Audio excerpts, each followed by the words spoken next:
সুখে আলাপন। হেন কালে বিনা নিয়ে আসি মুনিবর, নারায়ণের সাক্ষাতে কহিল বিস্তর।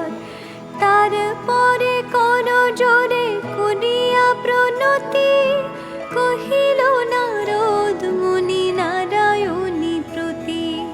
কহ মাতায় কেমন তোমার বিচার, চঞ্চলা চপলা প্রায় ফিরে দ্বারে দ্বার।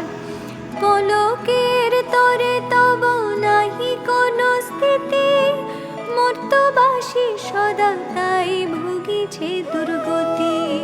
সতত কুক্রিয়া যত নর নারীগণ, অসহ্য যাতনা পায় দুর্ভিক্ষ ভীষণ। অন্নাভাবে শীর্ণকায় বলহীন দেহ, ক্ষুধা কষ্টে আত্মহত্যা করিতেছে কেহ। কহ প্রিয়